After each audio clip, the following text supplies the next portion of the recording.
So let me talk to you about birth asphyxia. Birth asphyxia is the failure of the newborn to establish adequate breathing and oxygenation, at birth, and that will lead to failure of many organs, especially the brain. The brain needs oxygen in the first 5 minutes of life.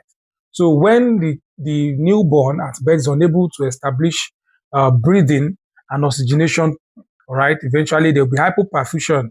There won't be oxygen supply to the major organ of the baby, and eventually, especially the brain. Once the brain is damaged, then you see that the child will not be able to do well.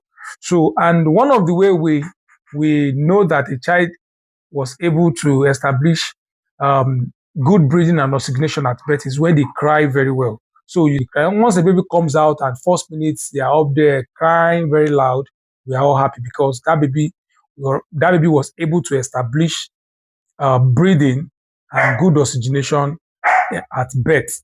All right, so they won't have birth asphyxia, or you call it perinatal asphyxia.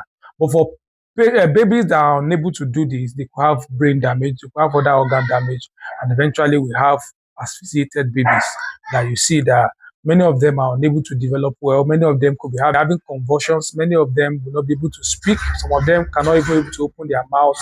All right, they have a lot of challenge. Some of them will not even be able to move by themselves, all right, because of this asphyxiation, because the brain controls the entire body. So once there's an insult to the brain, you can be so sure that it will affect all of the body. And that is why you see when you're in the hospital and baby cannot come out, or his baby come out through the vagina, that there could be insults to the baby.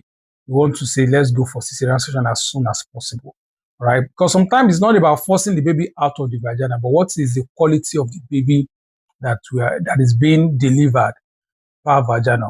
All right, we want a baby that will come out and have ABGAS score, good ABGAS score, at least 7, at 1, and maybe 9, 8 at 5. All right, those are the babies that they will do well. They'll be able to speak at the time they're supposed to speak, work at the time they're supposed to work, go to school and learn very well. All right, but when there are issues and the baby is coming with asphyxia, then you cannot really tell the kind of insult that will be on the baby as the baby starts to grow. So that is why sometimes it's not like if you force it, the baby cannot come out, but the baby can come out asphyxiated. And what is the benefit of carrying a baby for 9 months and not having an asphyxiated baby? It's a lot of challenge for the parents. Baby is supposed to start gaining their control. Baby is not getting their control. Baby is supposed to be walking. That's when you now get to know that this is what is going on. All right. So as much as possible, ensure that you deliver in a place where you can be monitored for all of this. And if